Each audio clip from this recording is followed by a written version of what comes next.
Jayaram sir, ಈಗ ನಾನು ಪ್ರಥಮದಲ್ಲಿ ಹೇಳಿದೆ, ಯುದ್ಧ ಅಂದರೆ ಮೊದಲು ನಾವೇನು ತಿಳ್ಕೊಂಡಿದ್ದೇವೆ ಅಂದರೆ ಅಧಿಕಾರ ಎನ್ನುವಂಥದ್ದು, ಅಧಿಕಾರಕ್ಕಾಗಿ ಯುದ್ಧ ಮಾಡ್ತಾ ಇದ್ದಾರೆ ಅಥವಾ ನಮಗೆ ಅಷ್ಟು ಭೂಮಿ ಬೇಕು ಅಂತ. ಆದರೆ ಇತ್ತೀಚೆಗಿನ ಯುದ್ಧದ ಪರಿಸ್ಥಿತಿಗಳನ್ನು ನೋಡಿದಾಗ ಅಂದರೆ ಒಂದು ರೀತಿಯಲ್ಲಿ ತೈಲದ ಮೇಲಿನ ಹಿಡಿತ ಅಂತ ಏನಾದರೂ ಕಾಣಿಸ್ತಾ ಇದೆ ಸರ್ ನಿಮಗೆ? ತಮ್ಮ ಇಂಟ್ರೊಡಕ್ಷನಲ್ಲಿ ಹೇಳಿದ ಹಾಗೆ ಹಿಂದೆ ಯುದ್ಧಗಳನ್ನು ನಾವು ಆ ರೀತಿ ಪರಿಭಾವಿಸಬಹುದಿತ್ತು. ಯಾಕಂದರೆ ನಮ್ಮ ಮೈಸೂರು ಮಹಾರಾಜರು ಅಥವಾ ಟಿಪ್ಪು ಸುಲ್ತಾನ್ ಬೇರೆ ಯಾವುದೇ ಇವತ್ತು ಇತಿಹಾಸ ಸೇರಿರುವಂತಹ ಅರಸರು ಮಾಡಿದ್ದ ಯುದ್ಧಗಳು ಅವು ಭೂಮಿಗಾಗಿ, ತನ್ನ ರಾಜ್ಯಭಾರ ವಿಸ್ತರಣೆಗಾಗಿ ಮತ್ತು ಅಲ್ಲಿಯ ಸಂಪತ್ತಿನ ವಶೀಕರಣಕ್ಕಾಗಿ. ಮುಖ್ಯವಾಗಿ ಆಗ ಕೃಷಿಯೇ ಮುಖ್ಯವಾಗಿದ್ದದ್ದು. ಭೂಭಾಗ ವಿಸ್ತರಣೆ ಆದ ಹಾಗೆ ಅಲ್ಲಿಯ ಸಂಪನ್ಮೂಲಗಳು ತಮಗೆ ಸಿಗ್ತವೆ ಅಂತ ಹೇಳುವ ಕಾರಣ. ಸರಿ. ಆದರೆ ಇವತ್ತು ನೀವು ತೀರಾ ಸರಳವಾಗಿ ನೀವು ನೋಡಿ, ಈಗ ನಾವು ಯಾವುದೇ ಒಂದು ದಾಳಿಯನ್ನು, ಉದಾಹರಣೆಗೆ ಒಂದು ಹೈಪಥಿಸಿಸ್, ಪಾಕಿಸ್ತಾನ ಅಥವಾ ಬೇರೆ ಯಾವುದೇ ರಾಷ್ಟ್ರ ಕ್ಯಾಲಿಫೋರ್ನಿಯಾವೋ ಅಥವಾ ಇನ್ಯಾವುದೋ ಭೂಭಾಗದ ಮೇಲೆ ದಾಳಿ ಮಾಡಿದರೆ ಅದಕ್ಕೆ ಏನು ಸಿಗ್ತದೆ ಇವತ್ತು? ಯಾಕಂದರೆ ಅಲ್ಲಿರೋದು ಗೂಗಲ್ ಅಥವಾ ಮೈಕ್ರೋಸಾಫ್ಟ್, ಅಲ್ಲಿ ಈ ಆಧುನಿಕ ತಂತ್ರಜ್ಞಾನದ ಸಂಬಂಧಪಟ್ಟ ಸಂಸ್ಥೆಗಳು. ನೀವು ದಾಳಿ ಮಾಡಿ ಅವರನ್ನು ಹೇಗೆ ತಗೊಳ್ತೀರಿ, ಏನು ಮಾಡ್ತೀರಿ? ಆದ್ರಿಂದ ಭೌತಿಕ ಸಂಪತ್ತಿನ ಮೇಲೆ ಇವತ್ತು ಯಾವುದೇ ಯುದ್ಧ ಕೇಂದ್ರೀಕೃತ ಆಗಿಲ್ಲ ಅಂತ ಒಂದು ಹೈಪೋಥಿಸಿಸ್ಗೆ ನಾವು ಬರ್ಬೋದು. ಸರಿ. ನಿನ್ನೆ ಒಂದು ಡೆವಲಪ್ಮೆಂಟ್ ಅಲ್ಲಿ ಗಮನಿಸಬಹುದಾದ ಒಂದು ಸಂಗತಿ ಅಂದ್ರೆ, ನಿನ್ನೆ ಶ್ವೇತಭವನದಿಂದ ಸುಮಾರು 20 ನಿಮಿಷ ಮಾತಾಡಿದ್ದಾರೆ ಅಮೆರಿಕದ ಅಧ್ಯಕ್ಷರು. ಇಸ್ರೇಲ್ ಜೊತೆಗೂಡಿ ಇರಾನ್ನ ಮೇಲೆ ದಾಳಿ ಮಾಡಿರುವುದರಿಂದ ಆಗಿರುವ ಯುದ್ಧದ ಪ್ರಮುಖ ಕಾರಣಕರ್ತರು ಅವರು. ಈಗಾಗಲೇ ಯುದ್ಧ ಫೆಬ್ರವರಿ 28ಕ್ಕೆ ಆರಂಭ ಆಗಿ 5 ವಾರ ಪೂರೈಸಿದೆ. ನಿನ್ನೆ ಅವರ ಹೇಳಿಕೆಯನ್ನು ನಾವು ಪರಿಗಣಿಸುವುದಾದ್ರೆ 2-3 ವಾರಗಳಲ್ಲಿ ಯುದ್ಧ ಮುಕ್ತಾಯಗೊಳ್ತದೆ. ಅವರೊಂದು ಹೇಳ್ತಾರೆ, ಗುರಿ ಸಾಧನೆಯಾಗುತ್ತಿದೆ, ಕೆಲಸ ಮಾಡಿ ನಿರ್ಗಮಿಸ್ತೇವೆ ಅಂತ. ಅವರ ಗುರಿ ಸಾಧನೆ ಏನು ಎಂಬುದನ್ನು ಬಹಳ ಸ್ಪಷ್ಟವಾಗಿ ಹೇಳ್ತಾ ಇಲ್ಲ. ನನ್ನ ಗುರಿ ಇದೆ ಅಂತ ಹೇಳಿ ಅದು ಹೇಳ್ತಾ ಇಲ್ಲ. ಆದರೆ ಅವರ ಭಾಷಣದ 20 ನಿಮಿಷದ ಭಾಷಣವನ್ನು ಸಂಗ್ರಹ ರೂಪದಲ್ಲಿ ನಾವು ನೋಡಿದ್ರೆ, ಅವರು ಕೈಗೊಂಡ ಆಪರೇಷನ್ ಎಪಿಕ್ ಫ್ಯೂರಿ, ಇರಾನ್ನ ವಿರುದ್ಧ ಅದು ಅಮೆರಿಕ ಕೈಗೊಂಡಂತಹ ಕಾರ್ಯಾಚರಣೆ ಹೆಸರು ಆಪರೇಷನ್ ಎಪಿಕ್ ಫ್ಯೂರಿ. ಸರಿ. ಅದರ ಪ್ರಕಾರ ನಾವೀಗ ಮಾತುಕತೆ ನಡೆಸ್ತಾ ಇದ್ದೇವೆ ಅಂತ ಹೇಳ್ತಾರೆ. ಇತ್ಲಾಗೆ ಇರಾನ್ ಹೇಳ್ತಾ ಇದೆ ನಾವು ಮಾತುಕತೆಗೆ ಹೋಗಿಲ್ಲ ಅಂತ. ಯಾಕಂದ್ರೆ ಈ ಹೇಳಿಕೆಗಳನ್ನು ನಾವು ಗಂಭೀರವಾಗಿ ಪರಿಗಣಿಸಬೇಕಾಗಿಲ್ಲ. ಯಾಕೆ ಹೇಳಿದರೆ, ಯಾವುದೇ ಒಂದು ರಾಷ್ಟ್ರ ತಾನು ಏನು ಮಾಡ್ತಿದೆ ಎಂಬುದನ್ನು ಹೊರ ಜಗತ್ತಿಗೆ ಅದರ ಫಲಶ್ರುತಿ ಆಗುವ ತನಕ ಬಿಟ್ಟು ಕೊಡಬೇಕಾದ ಅಗತ್ಯ ಇಲ್ಲ. ಅಂದ್ರೆ ಅಮೆರಿಕ ಮಾತುಕತೆ ಮಾಡ್ತಾ ಇದೆ, ಮಾತುಕತೆಗೆ ಹೋಗಿದ್ದೇವೆ ಅಂತೇಳಿ ಹೇಳ್ತಿರುವಾಗ ಅಮೆರಿಕ ಅದಕ್ಕೆ 15 ಅಂಶಗಳ ಒಂದು ಪಟ್ಟಿಯನ್ನು ಕಳಿಸಿಕೊಟ್ಟದ್ದು ಅಧ್ಯಕ್ಷರು ಹೇಳಿದ 3-4 ದಿವಸಗಳ ನಂತರ ಅದು ಬಹಿರಂಗಗೊಂಡಿತ್ತು ಪಾಕಿಸ್ತಾನದ ಮೂಲಕ. ಪಾಕಿಸ್ತಾನ ಅದರಲ್ಲಿ ಮಧ್ಯಸ್ಥಿಕೆ ವಹಿಸ್ತಿದೆ ಅಂತ. ಇದರಲ್ಲಿ ಏನು ಫಲಶ್ರುತಿಯಾಗಿದೆ ಅಂತ ಹೇಳುವ ಅವರ 20 ನಿಮಿಷದ ಭಾಷಣದಲ್ಲಿ ಅವರು ಹೇಳ್ತಾರೆ, ಇರಾನಿನ ನೌಕಾದಳ ನಾಶವಾಗಿ ಹೋಗಿದೆ. ಸೊ ಇರಾನ್ನ ನೌಕಾದಳ ನಾಶ ಮಾಡೋದಾದ್ರ ಗುರಿ ಆಗಿತ್ತ? ಅದನ್ನು ಈ ಭಾಷಣದ ಮೇಲೆ ನಾವು ತರ್ಕ ಮಾಡಿದ್ರೆ ಅದನ್ನು ನಂತರ ಕೊಳ್ಬೇಕು. ವಾಯುಪಡೆ ಅವಶೇಷ ಆಗಿದೆ. ಈಗ ಇದು ಎರಡು ಅವರ ಗುರಿ ಆದ ಮೇಲೆ ಮುಂದೆ ಹೇಳ್ತಾರೆ, ಒಂದು ಬಹಳ ಮುಖ್ಯವಾದ ಒಂದು ಮಾತನ್ನು ಹೇಳ್ತಾರೆ, ಇರಾನಿನ ಅಣ್ವಸ್ತ್ರ ಬ್ಲಾಕ್ ಮೇಲ್ ಕೊನೆಗಾಣಲಿದೆ ಅಂತ. ಈಗ ಅಣ್ವಸ್ತ್ರದ ಬಗ್ಗೆ ನಿಮಗೆ ಫ್ಯೂಷನ್ ಇವೆಲ್ಲ ತೀರಾ ತಾಂತ್ರಿಕವಾದ ಪದಗಳು, ಅದರ ಬಗ್ಗೆ ವಿವರಣೆಗೆ ಹೋಗುದು ಇಲ್ಲಿ ಅಷ್ಟು ಸೂಕ್ತ ಆಗ್ಲಿಕ್ಕಿಲ್ಲ. ಆದರೆ ಅಣ್ವಸ್ತ್ರ, ಯಾವುದೇ ಅಣ್ವಸ್ತ್ರ ಅದು ಎಲ್ಲೇ ಸ್ಫೋಟ ಆಗಲಿ ಅದು ಇಡೀ ಅದರ ವಿಕಿರಣದ ಪ್ರಭಾವ ಇಡೀ ಜಗತ್ತಿನ ಮೇಲೆ ಅದು ಬಹಳ ವಿಸ್ತಾರ ವ್ಯಾಪ್ತಿಯಲ್ಲಿ ಆಗ್ತದೆ. ಆದ್ರಿಂದ ಅಮೆರಿಕ ನಿನ್ನೆ ಕೂಡ ಒಂದು ಕಡೆ ಸಮಾಧಾನ, ಅದರದ್ದು ಅಮೆರಿಕದ ಸಿದ್ಧಾಂತವೇ ಹಾಗೆ, ಅದೊಂದು ಟ್ರೂಮನ್ ಸಿದ್ಧಾಂತ, ಬಗಲಲ್ಲಿ ದೊಣ್ಣೆ ಬಾಯಲ್ಲಿ ಮೆದುಮಾತು ಅಂತ ಅದು ಏನೋ ಒಂದಿದೆ. ಆದ್ರಿಂದ ಅದು ಒಂದು ರೀತಿಯಲ್ಲಿ ಹಿಂದೆ ಸರಿದ ಹಾಗೆ ಮಾಡ್ತಾ ಉಂಟು. ತನ್ನ ದಾಳಿಯನ್ನು ಹೆವಿ ಬಾಂಬರ್ಗಳ ಮೂಲಕ ಅದರ ಅಣ್ವಸ್ತ್ರ ಸೌಲಭ್ಯಗಳ ಮೇಲೆ ದಾಳಿ ಮಾಡ್ತಾ ಉಂಟು. ಇಷ್ಟರ ತನಕದ ನೀವು ದಾಳಿಯಲ್ಲಿ ನೋಡಿ, ನಿಮಗೆ ಅಮೆರಿಕದ್ದಾಗ್ಲಿ ಇಸ್ರೇಲ್ದಾಗ್ಲಿ ನಿಮಗೆ ಯಥಾವತ್ತಾಗಿ ನೆಟ್ ಬ್ಲಾಕೆಡ್ ಇಲ್ಲದೆ ವಿಷಯ ಸಿಗ್ತದೆ. ಆದರೆ ಇರಾನ್ ಅಲ್ಲಿ ಅಂತರ್ಜಾಲ ಬ್ಲಾಕ್ ಆಗಿ ಇವತ್ತು ಯುದ್ಧ ಶುರುವಾದಂದಿನಿಂದ ಅಂತರ್ಜಾಲ ಅಲ್ಲಿ ಬ್ಲಾಕ್ ಆಗಿದೆ. ಆದರೆ ಆಡಳಿತದ ಪರವಾದ ಪ್ರತಿಭಟನೆಗಳು ನಡೆಯುವುದರ ಬಗ್ಗೆ ಮಾಹಿತಿ ಹೊರಗೆ ಬರ್ತದೆ. ಹಾಗಿದ್ರೆ ಆಡಳಿತದ ವಿರುದ್ಧ ಅಲ್ಲಿ ಒಂದು ಸಂಚಲನೆ ಇರಬೇಕಲ್ಲ, ಇರಬೇಕು. ಆದ್ರಿಂದ ಅದಿಲ್ಲ. ಆದ್ರಿಂದ ಇಲ್ಲಿ ಅಮೆರಿಕ ಯಾವುದರಲ್ಲಿ ಸಫಲ ಆಗಲಿಲ್ಲ. ಅಮೆರಿಕ ತನ್ನ ಹಿಂದೆ ಏನೆಲ್ಲ ಕಾರ್ಯ, ವೆನಿಜುಲಾ ನೋಡಿ, ವೆನಿಜುಲಾದಲ್ಲಿ ಅಧ್ಯಕ್ಷನನ್ನು ಹಿಡ್ಕೊಂಡೋಯ್ತು, ಅಲ್ಲಿ ಆಡಳಿತ ಬದಲಾವಣೆ ಮಾಡ್ಲಿಕ್ಕೆ ಅದು ಶಕ್ತ ಆಯ್ತು. ಸೊ ಅದು ತನ್ನ ಪಪೆಟ್ ಸರ್ಕಾರವನ್ನು ಅಲ್ಲಿ ಹೇರ್ಲಿಕ್ಕೆ ಬಯಸ್ತಾ ಇದೆಯಾ, ಆ ಮೂಲಕ ಅದು ಆ ಸಂಪತ್ತಿನ ಮೇಲೆ ತನ್ನ ಅಧಿಕಾರವನ್ನು ಪ್ರಬಲ ಮಾಡಲಿಕ್ಕೆ ಪ್ರಯತ್ನ ಮಾಡ್ತಿದ್ಯಾ ಅಂತ ವೆನೆಜುವೆಲಾದಲ್ಲಿ ಕೇಳೋದ್ರಲ್ಲಿ ಅವರೇ ಅದೇನೇ ಮಾಡಿರುವಂತ. ಮಾಡಿರುವುದು.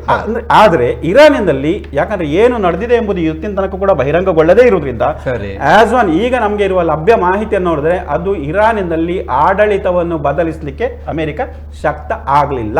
ಆದ್ರಿಂದ ಅಮೆರಿಕ ತನ್ನ ಹೊರ್ಮುಜ್ ಜಲಸಂಧಿಯನ್ನು ಮುಕ್ತ ಮಾಡಲಿಕ್ಕೆ, ಅಂದ್ರೆ ಹೊರ್ಮುಜ್ ಜಲಸಂಧಿ ಈಗ ಬ್ಲಾಕೆಡ್ ಇದೆ, ಸರಿ, ಅದು ಪೂರ್ಣ ಮುಕ್ತ ಆಗಿಲ್ಲ. ಅದು ಇರಾನ್ ಹೇಳಿದೆ ಮಿತ್ರ ರಾಷ್ಟ್ರಗಳಿಗೆ ನನ್ನ ಆ ಭಾಗದಲ್ಲಿ ಮುಕ್ತ ಸಂಚಾರಕ್ಕೆ ಅವಕಾಶ ಇದೆ ಅಂತ. ಹೌದು ಹೌದು. ಹಾಗಿರುವಾಗ ಹೊರ್ಮುಜ್ ಜಲಸಂಧಿಯನ್ನು ನೀವು ಮುಕ್ತ ಮಾಡಬೇಕಾದ್ರೆ ನ್ಯಾಟೋ ಪಡೆಗಳು ಸಹಕಾರ ಕೊಡಬೇಕು, ಯುದ್ಧಕ್ಕೆ ನೀವು ಧುಮುಕಬೇಕು ಅಂತ ಹೇಳಿದ್ರು. ನ್ಯಾಟೋ ಪಡೆಗಳು ಬರಲಿಲ್ಲ. ಈಗ ನಿನ್ನೆ ಅವರದೇನು, ನಿಮ್ಗೆ ತೈಲ ಬೇಕಾದ್ರೆ ನೀವು ಅಮೆರಿಕದ ತಗೊಳ್ಳಿ, ನನ್ನ ಬೇಕಾದಷ್ಟಿದೆ, ಇಲ್ಲ ನಿಮ್ಗೆ ಬೇಕು ನೀವು ಹೊರ್ಮುಜ್ ಜಲಸಂಧಿಯನ್ನು ಮುಕ್ತ ಮಾಡಿ. ಸೊ ಇಲ್ಲಿ ಎರಡು ಒಂದು ವಿಷಯಗಳನ್ನು ಗಮನಿಸಬೇಕು. ಈ ಯುದ್ಧ ಅಮೆರಿಕಕ್ಕೆ ಈ ಹಿಂದಿನ ಯುದ್ಧಗಳಷ್ಟು ಸುಲಭದ ಯುದ್ಧ ಆಗಲಿಲ್ಲ. ಯಾಕಂದ್ರೆ ಇಲ್ಲಿ ಉಳಿದ ರಾಷ್ಟ್ರಗಳು ಅದರೊಟ್ಟಿಗೆ ಸಹಕಾರಕ್ಕೆ ಬರಲಿಲ್ಲ. ಅಂದ್ರೆ ಒಟ್ಟಾಗಿ ಹೇಳುದಾದ್ರೆ ಸರ್, ಈಗ ಯುದ್ಧವೆಂದ್ರೆ ತೈಲವನ್ನು ಹಿಡಿತಕ್ಕೆ ಅಂತಲೇ ನಾವು ಒಂದು ಕನ್ಕ್ಲೂಷನ್ ಮಾಡಬಹುದು ಯಾವುದೇ ರೀತಿಯಲ್ಲಿ. ಯಾಕಂದ್ರೆ ನಮ್ಮ ಈಗಿನ ದಾಖಲೆಗಳ ಪ್ರಕಾರ ತೈಲವನ್ನು ಹಿಡಿತ ಒಂದಕ್ಕಾಗೆ ಅಂತ ಒಂದು ಪ್ರಯತ್ನಗಳು ನಡೀತಾ ಇದೆ ಅನ್ನುವಂಥದ್ದು. ಮತ್ತೆ ಇವರು ಸತೀಶ್ ಕಾಮತ್ ಅವರ ಕಡೆ ಬರ್ತಾ, ಈಗ ಪೆಟ್ರೋಲಿಯಂ ಅಂದ ಕೂಡಲೇ ನಾವು ಗ್ರಾಹಕರ ಹತ್ರ ಮಾತಾಡ್ತೇವೆ, ಗ್ರಾಹಕರನ್ನೇ ನೋಡೋದು ಪೆಟ್ರೋಲಿಯಂ ಕಂಪನಿಗಳು, ನಡುವಲ್ಲಿ ಒಬ್ಬರು ಇರ್ತಾರೆ ಡೀಲರ್. ಆ ಡೀಲರ್ ಅಸೋಸಿಯೇಷನ್ ಅಂತ ಒಂದು ಮಾಡ್ಕೊಂಡಿದ್ದೀರಾ, ಏನದು ಡೀಲರ್ ಅಸೋಸಿಯೇಷನ್ ಅಂತ? ಮುಖ್ಯವಾಗಿ ನನಗೆ ಕರೆದದಕ್ಕೆ ನನ್ನ ಅಸೋಸಿಯೇಷನ್ ಪರವಾಗಿ ಆಗಲಿ ನನ್ನ ಪರವಾಗಿ ಆಗಲಿ ತುಂಬ ಧನ್ಯವಾದ ನಿಮಗೂ ನಿಮ್ಮ ಚಾನಲಿಗೂ.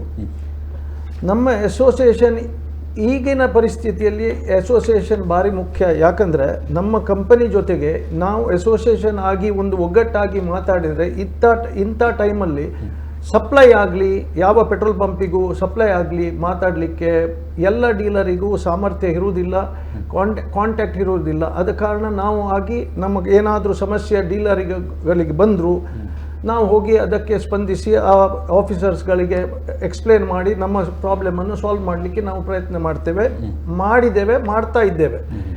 ಅದಲ್ಲದೆ ನಾವು ಅಸೋಸಿಯೇಷನ್ನಲ್ಲಿ ಏನಾಗ್ತದಂದರೆ ಕ್ರಮೇಣ ಬೇರೆ ಬೇರೆ ಟೈಮಲ್ಲಿ ಬೇರೆ ಬೇರೆ ಡಿಪಾರ್ಟ್ಮೆಂಟಿನವರು, ವೆಯ್ಟ್ಸ್ ಆ್ಯಂಡ್ ಮೆಷರ್ಸ್ ಆಗಲಿ, ಲೇಬರ್ ಆಗಲಿ, ತುಂಬ ಡಿಪಾರ್ಟ್ಮೆಂಟವರು, ವಿಜಿಲೆನ್ಸ್ ಆಗಲಿ, ತುಂಬ ಡಿಪಾರ್ಟ್ಮೆಂಟ್ ಅವರು ಪೆಟ್ರೋಲ್ ಪಂಪಿಗೆ ಬರ್ತಾರೆ, ಇಲ್ವಾ ಹೊಸ ರೂಲ್ಸ್ ತರ್ತಾರೆ. ಅದನ್ನೆಲ್ಲ ಡೀಲರ್ಗಳಿಗೆ ಎಕ್ಸ್ಪ್ಲೇನ್ ಮಾಡಿ, ಇಲ್ವಾ ಅವರ ಟೈಮಲ್ಲಿ ಯಾವುದಾದ್ರೂ ಪೆಟ್ರೋಲ್ ಪಂಪಲ್ಲಿ ಯಾವುದಾದ್ರೂ ಡೀಲರಿಗೆ ಒಂದು ಸಮಸ್ಯೆ ಬಂತು, ಸಪ್ಲೈದು ಸಮಸ್ಯೆ ಬಂದು, ಆವಾಗ ನಮ್ಮ ಆಫೀಸ್ ಬೇರರ್ಸ್ ಅವರಿಗೆ ಹೋಗಿ ಅವರ ಪರವಾಗಿ ಅವರ ರಿಟರ್ನ್ ಕಂಪ್ಲೇಂಟ್ ಬಂದರೆ ನಾವು ಅವರನ್ನು ಕಂಪನಿಯವರ ಹತ್ರ ಮಾತಾಡಿಸಿ ಅಂಥ ಒಂದು ಹೆಲ್ಪ್ ನಾವು ಇಷ್ಟವರೆಗೆ ಕೊಡ್ತಾ ಇದ್ದೇವೆ. ಮತ್ತು ಏನಾದರೂ ಒಂದು ಫೈನಾನ್ಷಿಯಲ್ ಏನಾದರೂ ಒಂದು ಫೈನಾನ್ಷಿಯಲ್ ಬ್ಯಾಂಕಿನ ಫೈನಾನ್ಸ್ ಆಗಲಿ, ಟ್ರಕ್ಕಿಗೆ ಫೈನಾನ್ಸ್ ಆಗಲಿ, ಏನಾದರೂ ಒಂದು ಹೊಸತ್ತು ಸ್ಕೀಮ್ ಬಂದರೆ ಆ ಡೀಲರ್ಸ್ಗಳಿಗೆಲ್ಲ ತಿಳಿಸೋದು. ಇನ್ಶೂರೆನ್ಸ್ ಬಗ್ಗೆ ನಮಗೆಲ್ಲ ಇನ್ಶೂರೆನ್ಸ್ ಇದ್ದು ತುಂಬ ರಿಕ್ವೈರ್ಮೆಂಟ್ ಇರ್ತದೆ, ಅಂಥದ್ದೆಲ್ಲ ನಾವು ಡೀಲರ್ಸ್ಗಳಿಗೆ ನಾವು ಅದನ್ನು ಇನ್ಫಾರ್ಮೇಷನ್ ಹಂಚ್ತೇವೆ. ಏನಾದರೂ ಒಂದು ಚೇಂಜ್ ಆಗ್ತಾ ಇರ್ತದೆ ಆ ಟ್ರೇಡಲ್ಲಿ. ಹೌದು. ಅಂದರೆ ನೀವೊಂದು ಇಷ್ಟು ವರ್ಷಗಳ ಅನುಭವ ಇದೆ, ಅಂದರೆ 62 ವರ್ಷಗಳಿಂದ ನಿಮ್ಮ ಈ ಬಿಸ್ನೆಸ್ಸಲ್ಲಿ ಇದ್ದರೆ, ನೀವು 45 ವರ್ಷಗಳಿಂದ ಈ ಕ್ಷೇತ್ರದಲ್ಲಿ ಇದ್ದೀರಿ.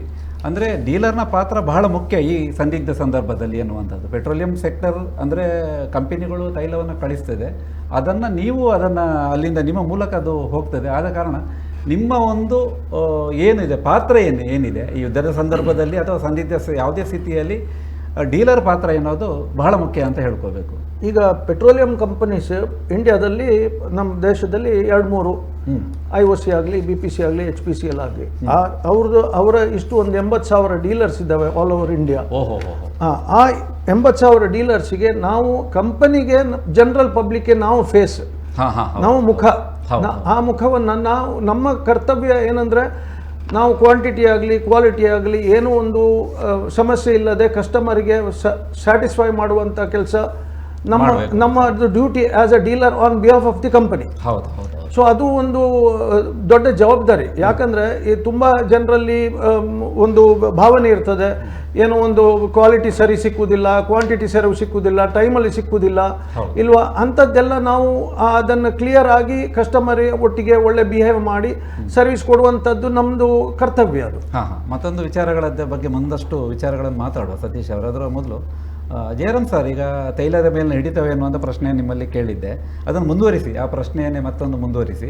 ಯುದ್ಧದಿಂದ ಭಾರತೀಯ ತೈಲ ಆಮದಿನ ಮೇಲೆ, ಈಗ ಭಾರತದ ಕಡೆ ಬರೋಣ. ನಾವು ಯುದ್ಧದ ಬಗ್ಗೆ ನಾವು ಮಾತಾಡ್ತಾ ಇದ್ದೇವೆ, ಭಾರತದ ತೈಲ ಆಮದಿನ ಮೇಲೆ ಏನಾದರೂ ಪರಿಣಾಮ ಆಗ್ತದೆ ಸರ್?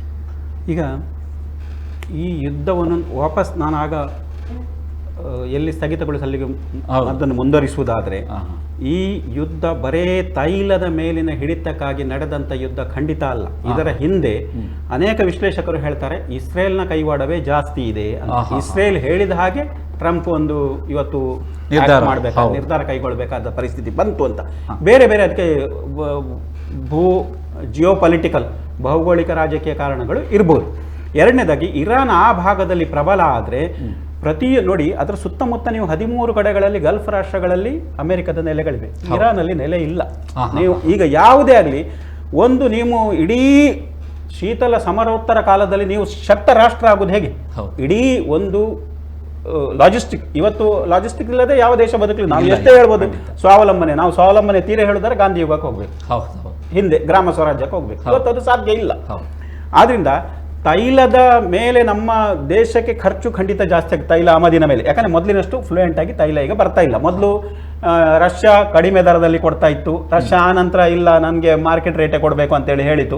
ನೋಡಿ ವ್ಯಾಪಾರ ಅಂತ ಹೇಳಿದ ಕೂಡಲೇ ಅಲ್ಲಿ ಯುದ್ಧ ಕಾಲದಲ್ಲಿ ಎಲ್ಲವೇ ಹೆಚ್ಚಾಗ್ತದೆ.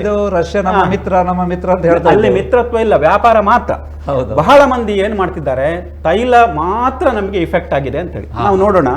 ನೋಡಿ, ಪೆಟ್ರೋಲ್ ಮತ್ತು ಡೀಸೆಲ್ ಮೇಲಿನ ಅಬಕಾರಿ ತೆರಿಗೆಯನ್ನು ಕಡಿಮೆ ಮಾಡಿದ್ರಿಂದ ಭಾರತದಲ್ಲಿ ತೈಲ ನಿಯಂತ್ರಣದಲ್ಲಿದೆ. ಸಪ್ಲೈ ಚೈನ್ ಮೊದಲಿನಷ್ಟು ಇದೆ ಯಾಕೆ ಹೇಳಿದ್ರೆ, ನಾವು ಸಿಂಪಲ್ ಕೇಳ್ಬೋದು, ಯಾಕೆ ಪೂರೈಕೆಯಲ್ಲಿ ವ್ಯತ್ಯಯ ಆಗ್ತಿದೆ ಅಂದ್ರೆ ಮೊದಲಿನಷ್ಟು ಸರಾಗವಾಗಿ ತೈಲ ನೌಕೆಗಳು ಭಾರತಕ್ಕೆ ಬರ್ತಾ ಇಲ್ಲ. ಅದೇ ರೀತಿ LPG ನೌಕೆಗಳು ಬರ್ತಾ ಇಲ್ಲ. ಆಮೇಲೆ ಸಂಸ್ಕರಿತ ಡೀಸೆಲ್ ಮತ್ತು ಜೆಟ್ ಇಂಧನ ರಫ್ತಿನ ಮೇಲೆ ವಿಂಡ್ ಫಾಲ್ ತೆರಿಗೆಯನ್ನು ಹೆಚ್ಚು ಮಾಡಿತ್ತು ಸರ್ಕಾರ. ಅಂದ್ರೆ ಏನೆಲ್ಲ ಮಾಡಿತ್ತು? ವಿಂಡ್ ಫಾಲ್ ಅಂದ್ರೆ ತಾತ್ಕಾಲಿಕವಾಗಿ ವಿಧಿಸುವಂತ ತೆರಿಗೆ. ಅಂದ್ರೆ ದೇಶದ ಒಳಗಿನ ಬಳಕೆಯನ್ನು ಒಂದು ಸ್ಥಿರ ಮಾಡ್ಲಿಕ್ಕೆ, ಈಗ ಪ್ಯಾನಿಕ್ ಬೈಯಿಂಗ್ ಅಂತ ಹೇಳ್ತಾರೆ, ಜನ ಏನ್ ಮಾಡ್ತಾರೆ, ಆತಂಕದಲ್ಲಿ ಖರೀದಿ ಮಾಡ್ತಾರೆ. ಸೊ ಅದನ್ನು ಪ್ರಿವೆಂಟ್ ಮಾಡ್ಲಿಕ್ಕೆ ಈ 2 ಕ್ರಮಗಳನ್ನು ಅದು ತಗೊಂಡಿತ್ತು. ಅಬಕಾರಿ ತೆರಿಗೆಯನ್ನು ಕಡಿಮೆ, ಈಗ ಅಬಕಾರಿ ತೆರಿಗೆಯನ್ನು ಕಡಿಮೆ ಮಾಡಿದಾಗ ಜನರಿಗೆ ಏನು ಪ್ರಯೋಜನ ಆಯಿತು ಅಂತ ಕೇಳ್ಬೋದು. ಬಟ್ ಈಗಾಗಲೇ ಕ್ರೂಡ್ ಆಯಿಲ್ ತರುವಾಗ ಹೆಚ್ಚುವರಿ ರೇಟ್ ಕೊಟ್ಟು OMCಗಳು ಅಂದ್ರೆ ಆಯಿಲ್ ಮಾರ್ಕೆಟಿಂಗ್ ಕಂಪನಿಗಳು ತರ್ತಾ ಇವೆ. ಅವರಿಗೆ ತುಂಬಾ ದೊಡ್ಡ ಮೊತ್ತದ ನಷ್ಟ ಆಗ್ತಿತ್ತು. ಯಾಕಂದ್ರೆ ಹಿಂದೆ ಎಲ್ಲ ನಮ್ಮ ಬಹಳ ಹಿಂದೆ ಉದಾರೀಕರಣಕ್ಕಿಂತ ಮೊದಲಿನ ಕಾಲದಲ್ಲಿ ವರ್ಷಕ್ಕೊಂದೇ ಸರ್ತಿ ಡೀಸೆಲ್ ಬೇರೆ ಏರಿಸುದು ಬಜೆಟ್ ನಲ್ಲಿ 15 ಪೈಸೆ 25 ಪೈಸೆ. ನಮ್ಮ ಮಂಗಳೂರಿನಲ್ಲಿ ಬಸ್ನವರು ಕೂಡ ಯಾವಾಗ KPTಗೆ ರಜೆ ಉಂಟಾಗ ಬಸ್ ದರ ರೇಟ್ ಏರಿಸುದು. ಯಾಕಂದ್ರೆ ಅವ್ರು ಕಲ್ಪಿಸ್ತಾರೆ. ವಿಷಯ ಸತ್ಯ ಇದು. ನಿಮ್ಗೆ ಒಂದು ಕಳೆದ ಶತಮಾನದ ಹೋದ್ರೆ ಆ ಪರಿಸ್ಥಿತಿ ಇತ್ತು. ಈಗ ಹಾಗೆ ಇಲ್ಲ. ಈಗ ಆಯಿಲ್ ಮಾರ್ಕೆಟಿಂಗ್ ಕಂಪನಿಗಳು ಸ್ವತಂತ್ರ, ಅವುಗಳ ಆದಾಯವನ್ನು ಅವುಗಳೇ ರೂಢಿಸಿಕೊಳ್ಬೇಕು. ಸರ್ಕಾರ ಒಂದು ನಿಯಂತ್ರಣದಲ್ಲಿದೆ. ಖಂಡಿತ ಅಂತ ಪರಿಸ್ಥಿತಿಯನ್ನು ಬಳಸಿಕೊಂಡು ಇಲ್ಲಿ ಅದನ್ನೊಂದು ಸುಧಾರಣೆ ಮಾಡಿತು. ತೈಲ ಮಾರ್ಕೆಟಿಂಗ್ ನಷ್ಟ ಆಗಿದೆ ಅಂತ ಈಗ, ಅಥವಾ ನಷ್ಟ ಆಗ್ಲಿಲ್ವೋ ಈ ಕ್ಷಣದಲ್ಲಿ ಹೇಳಲಿಕ್ಕೆ ಯಾರು ಕೂಡ ಬ್ಯಾಲೆನ್ಸ್ ಶೀಟ್ ನಮ್ಮ ಹತ್ರ ಲಭ್ಯ ಇಲ್ಲ. ಮಾಡಿತು. ಅಂದಾಜಿನ ಪ್ರಕಾರ ಈ ಪ್ರತಿ 15 ದಿವಸಗಳ ಆವರ್ತನದಲ್ಲಿ ಇದರಿಂದಾಗಿ 5,500 ಕೋಟಿ ರೂಪಾಯಿ ಆದಾಯ ನಷ್ಟ ಆಗ್ತಾ ಇದೆ. 5,500 ಕೋಟಿ ಇದು ಸರ್ಕಾರದ ಅಂದಾಜು ಆದಾಯ ನಷ್ಟ. ಪೆಟ್ರೋಲ್ ಮೇಲೆ ಹಿಂದೆ ಲೀಟರ್ ಒಂದರ ಬೆಲೆ ಎಷ್ಟಿತ್ತು? ಹೆಚ್ಚುವರಿ ಅಡಿಷನಲ್ ಅಬಕಾರಿ ಸುಂಕ ಇತ್ತು, ಅದು 13 ರೂಪಾಯಿ ಇತ್ತು. ಅದನ್ನು 3 ರೂಪಾಯಿ ಇಳಿಸಿದ್ರು. ಕಳೆದ ಶುಕ್ರವಾರ ಇದು ಹಣಕಾಸು ಸಚಿವಾಲಯ ಒಂದು ಗೆಜೆಟ್ ನೋಟಿಫಿಕೇಶನ್ ಮಾಡ್ತದೆ ಕಳೆದ ಶುಕ್ರವಾರ. ಅದರಲ್ಲಿ ಈ ಮಾಹಿತಿ ಇದೆ. ಡೀಸೆಲ್ ಮೇಲಿನ ಶುಂಕವನ್ನು ಶೂನ್ಯಕ್ಕೆ ಇಳಿಸಲಾಗಿದೆ. ಈಗ ರಫ್ತು ಮಾಡುವ ಡೀಸೆಲ್ ಮೇಲೆ ಎಷ್ಟಿದೆ? ಲೀಟರ್ಗೆ 21 ರೂಪಾಯಿ 50 ಪೈಸೆ ರಫ್ತು ಮಾಡುವ. ವಿಮಾನ ಟರ್ಬೈನ್ ಮೇಲೆ 29 ರೂಪಾಯಿ 50 ಪೈಸೆ. ಹೀಗೆ ಹೆಚ್ಚುವರಿ ತೆರಿಗೆಗಳನ್ನು ಹಾಕಿತ್ತು. ಹಾಗಾಗಿ ತಕ್ಷಣಕ್ಕೆ ನಮ್ಮಲ್ಲಿ ಗಂಭೀರವಾದ ಪರಿಣಾಮ ಆಗಲಿಲ್ಲ. ಈ ವಿಂಡ್ ಫಾಲ್ ತೆರಿಗೆಗಳನ್ನು ಹಿಂದೆ ಹಾಕ್ಲಿಲ್ವಾ? ಹಾಕಿದ್ದಾರೆ. 2022ರಲ್ಲಿ ರಷ್ಯಾ ಉಕ್ರೇನ್ ಯುದ್ಧ ತೀವ್ರಗೊಂಡಿದ್ದಾಗ ಹಾಕಲಾಗಿತ್ತು. 2024ರಲ್ಲಿ ಹಿಂದೆ ತೆಗೆದಿದ್ದಾರೆ, ತಾತ್ಕಾಲಿಕ ಹಾಕುವಂಥದ್ದು. ಈಗ 2 ವಾರಕ್ಕೊಮ್ಮೆ ಕೇಂದ್ರ ಈ ತೆರಿಗೆಗಳ ಬಗ್ಗೆ ನಿರ್ಧಾರ ಮಾಡ್ತಾರೆ. ಮರು ನಿರ್ಧಾರ 2 ವಾರಕ್ಕೊಮ್ಮೆ, ಫಾರ್ಟ್ನೈಟ್ಲಿ. ಈಗ ಏನಾಯ್ತು? ಈ ತೆರಿಗೆ ಕಡಿತದಿಂದ ಈ OMCಗಳಿಗೆ, ತೈಲ ಮಾರ್ಕೆಟಿಂಗ್ ಕಂಪನಿಗಳಿಗೆ ಒಂದು ಪಂಪ್ ಅಂದ್ರೆ ಪೆಟ್ರೋಲ್ ಪಂಪ್ಗಳಲ್ಲಿ ಗ್ರಾಹಕರಿಗೆ ಮಾರುವ ದರವನ್ನು ಏರಿಸದೇ ಇರಿಸಲಿಕ್ಕೆ ಸಾಧ್ಯ ಆಗಿದೆ. ಈಗ ಹಾಗಿದ್ರೆ ಅದು ಒಂದೇ ಇಫೆಕ್ಟ್ ಅದ್ದ? ಇಲ್ಲ. ಹೀಲಿಯಂ ನೋಡಿ, ಹೀಲಿಯಂ ಎಂಬುದು ದ್ರವೀಕೃತ, ಅದನ್ನು 0 ಡಿಗ್ರಿ ಸೆಂಟಿಗ್ರೇಡ್ನಲ್ಲಿ ದ್ರವೀಕರಿಸಿ ಸಾಗಿಸಬೇಕು. ಈ ಹೀಲಿಯಂ ಮೆಡಿಕಲ್ ಯೂಸ್ ಇದೆ. ಹೀಲಿಯಂ ಇದ್ದು ಹಾಸ್ಪಿಟಲ್ಗೆ ಯೂಸ್ ಇದೆ. ಅದರ ಇಫೆಕ್ಟ್ ಈಗ ನಮಗೆ ಯಾಕೆ ಗೊತ್ತಾಗಲಿಲ್ಲ ಅಂತ ಹೇಳಿದ್ರೆ, ಅದು ಒಂದು ಮಿನಿಮಮ್ ದಾಸ್ತಾನು ಇದೆ. ಪೆಟ್ರೋಲ್ ಮತ್ತು ತೈಲದ ಬಳಕೆದಾರರ ವ್ಯಾಪ್ತಿ ಇದೆಲ್ಲ, ಅದು ಕೋಟ್ಯಾಂತರ ಜನರನ್ನು ಒಳಗೊಂಡಿದೆ. ಜೀವನ ನಡೆಯುವುದೇ ಹಾಗೆ. ಬಟ್ ಹೀಲಿಯಂನಲ್ಲಿ ನೀವು ಏನೋ ಸೌಖ್ಯ ಇಲ್ಲದಾಗ ಹೋಗುವಂಥದ್ದು. ಏನೋ ಸರ್, ಒಂದು ಕಾಲ್ ಇದೆ, ನೋಡೋಣ. ನಮ್ಮ ಕರೆಯಲ್ಲಿ ಈಗ ವಿಶ್ವೇಶ್ವರಯ್ಯ ಅವರು, ಸೆಕ್ರೆಟರಿ ಅವರು, All India Petroleum Dealers Association New Delhi ಅವರು ಇದ್ದಾರೆ, ವಿಶ್ವೇಶ್ವರಯ್ಯನವರು, All India Petroleum Dealers Association New Delhi, ವಿಶ್ವೇಶ್ವರಯ್ಯನವರಿಗೆ ನಮಸ್ಕಾರ. ವಿಶ್ವೇಶ್ವರಯ್ಯನವರೇ ನಮಸ್ಕಾರ. ನಮಸ್ಕಾರ. ಬಹಳ ಸಂತೋಷ, ಈ ಕಾರ್ಯಕ್ರಮದಲ್ಲಿ ಲೈನಲ್ಲಿ ಬಂದಿದ್ದೀರಿ. ನೀವು ಆಲ್ ಇಂಡಿಯಾ ಪೆಟ್ರೋಲಿಯಂ ಡೀಲರ್ ಅಸೋಸಿಯೇಷನ್ನಲ್ಲಿ ಪ್ರಮುಖ ಪಾತ್ರವನ್ನು ವಹಿಸುವವರು. ಸತೀಶ್ ಕಾಮತ್ ಅವರು ಕಾರ್ಯಕ್ರಮದಲ್ಲಿದ್ದಾರೆ ಜನಧ್ವನಿಯಲ್ಲಿ, ಜೊತೆಗೆ ಜಯರಾಮ್ ಸರ್ ಅವರು ಇದ್ದಾರೆ. ವಿಶ್ವಾಸ್, ನಿಮಗೆ ಸ್ವಾಗತವನ್ನು ಬಯಸ್ತೇನೆ ಜನಧ್ವನಿಗೆ. ಧನ್ಯವಾದಗಳು. ಪ್ರಶ್ನೆಗಳಿದೆ ವಿಶ್ವಾಸ್. ಏನಂದ್ರೆ ಹೇಳಿ. ಈಗ ಬಹಳಷ್ಟು ಒಂದು ರೀತಿಯ ಪ್ಯಾನಿಕ್ ಸಿಚುವೇಶನ್ ಪ್ರಸ್ತುತ. ಹಾ. ಕಸ್ಟಮರಿಗೆ ಇಂಧನ ಲಭ್ಯತೆಯ ಬಗ್ಗೆ ಒಂದಷ್ಟು ಭಯ ಇದೆ. ಅದು ಏನು, ಯಾಕೆ ಭಯ ಎನ್ನುವಂಥದ್ದು ಗೊತ್ತಿಲ್ಲ. ಯಾಕಂದ್ರೆ ಯುದ್ಧದ ವಿಚಾರದಲ್ಲಿ ಭಯ ಆಗಿರುವಂಥದ್ದಂತೂ ಸತ್ಯ. ಈ ಇಂಧನ ಲಭ್ಯತೆಯ ಬಗ್ಗೆ ಭಯ ಪಡುವ ಅಗತ್ಯತೆ ಇದೆಯೇ ಎನ್ನುವಂಥ ಪ್ರಶ್ನೆ. ಖಂಡಿತ ಇಲ್ಲ, ಸದ್ಯದ ಮಟ್ಟಿಗಂತೂ ಖಂಡಿತ ಇಲ್ಲ. ಹಾ. ಅದಕ್ಕೆ ಎರಡು ಕಾರಣಗಳಿದೆ. ಒಂದು ಏನಂದ್ರೆ, ನಮ್ಮಲ್ಲಿ ಈ ರಾಕ್ ಕ್ಯಾವನ್ ಅಂತ ಹೇಳ್ತೇವಲ್ಲ, ಹೌದು. ಅಂತ ಒಂದು 3 ವಿಶಿಷ್ಟವಾದ ಒಂದು ಕ್ಯಾವನ್ಗಳು ನಮ್ಮ ಈ ಸೌತ್ ಇಂಡಿಯಾದಲ್ಲಿದೆ. ಸರಿ. ಅದರಲ್ಲಿ ಕೂಡ 2 ಒಂದು ಮಂಗಳೂರು, ಒಂದು ಉಡುಪಿಯಲ್ಲಿದೆ. ಉಡುಪಿಯಲ್ಲಿ ಅಂದ್ರೆ ಪಾದೂರಿನಲ್ಲಿ ಇರುವಂತದ್ದು, ಅಲ್ಲಿ 2.5 ಮಿಲಿಯನ್ ಮೆಟ್ರಿಕ್ ಟನ್ ಸ್ಟೋರೇಜ್ ಮಾಡಬಹುದು. ಮಂಗಳೂರಲ್ಲಿ 1.5 ಮಿಲಿಯನ್ ಮೆಟ್ರಿಕ್ ಟನ್ ಸ್ಟೋರ್ ಮಾಡಬಹುದು. ಸರಿ. ಇದು MRP ಅಲ್ಲಿಗೆ ಕನೆಕ್ಟ್ ಆಗಿದೆ. ಹಾ. ಇನ್ನೊಂದಿರೋದು ವೈಜಾಗ್ ಅಲ್ಲಿ ಕೂಡ 1.3 ಮಿಲಿಯನ್ ಮೆಟ್ರಿಕ್ ಟನ್ ಸ್ಟೋರೇಜ್ ಮಾಡುವಂತ ಕೆಪಾಸಿಟಿ ಉಳ್ಳಂತ ಈ ಒಂದು ನಮ್ಮ ಎಂತ ಹೇಳ್ತೇವೆ ಕ್ಯಾಬನ್ಗಳು. ಹಾಗಾಗಿ ಇಲ್ಲಿ ಮೊದಲಿಂದಲೂ ಅಲ್ಲಿ ಶೇಖರಣೆ ಇದು ಇಲ್ಲ. ಇದಂದ್ರೆ ಇದು ಸ್ಟ್ರಾಟಜಿಕ್ ರಿಸರ್ವ್, ಇದು ಯೂಸ್ ಮಾಡ್ಲಿಕ್ಕಿಲ್ಲ. ಆದ್ರೆ ಅಂತ ಒಂದು ಪರಿಸ್ಥಿತಿ ಬಂದಲ್ಲಿ ಇದನ್ನು ಯೂಸ್ ಮಾಡುವಂತ ಒಂದು ಇದನ್ನು ಕೂಡ ಗವರ್ಮೆಂಟ್ ಮಾಡ್ತದೆ. ಇನ್ನೊಂದು ವಿಷಯ ಏನಂದ್ರೆ, ನಮ್ಗೆ ಈಗ ಬೇಕಾದ ತಕ್ಕ ಮಟ್ಟಿನ ಕ್ರೂಡ್ ರಷ್ಯಾದಿಂದ ಇರ್ಬೋದು, ಇಲ್ಲ ಬೇರೆ ಬೇರೆ ದೇಶದಿಂದ ಈಗಾಗಲೇ ನಮ್ಮ ಸರ್ಕಾರ ಅದಕ್ಕೆ ವ್ಯವಸ್ಥೆಗಳನ್ನು ಮಾಡಿಕೊಂಡಿದೆ, ಮತ್ತೆ ಬರ್ತಾನೂ ಇದೆ.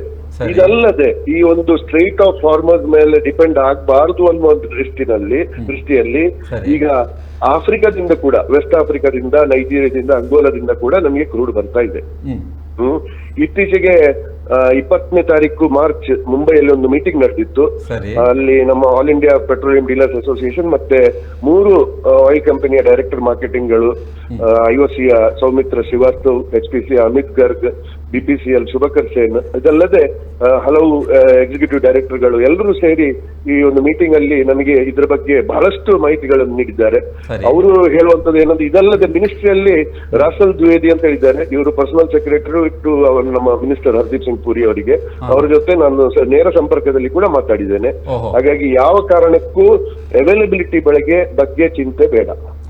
ಅಂದ್ರೆ ಭಯ ಪಡುವ ಅಗತ್ಯತೆಗಳು ಇಲ್ಲ. ನೀವು ಸಂಪೂರ್ಣ ಅಧ್ಯಯನ ಮಾಡಿದ್ದೀರಿ, ಜೊತೆಗೆ ಸಂಬಂಧಪಟ್ಟವರ ಜೊತೆ ಮೀಟಿಂಗ್ ಅಲ್ಲೂ ಇದ್ದೀರಿ ರಾಷ್ಟ್ರ ಮಟ್ಟದಲ್ಲಿ. ಆದ ಕಾರಣ ಗ್ರಾಹಕರು ಯಾವುದೇ ರೀತಿಯ ಪ್ಯಾನಿಕ್ ಸಿಚುವೇಶನ್ ಬೇಡ ಎನ್ನುವುದನ್ನು ಹೇಳ್ತಾ ಇದ್ದೀರಾ. ಖಂಡಿತ. ಒಳ್ಳೆ ಮಾತು.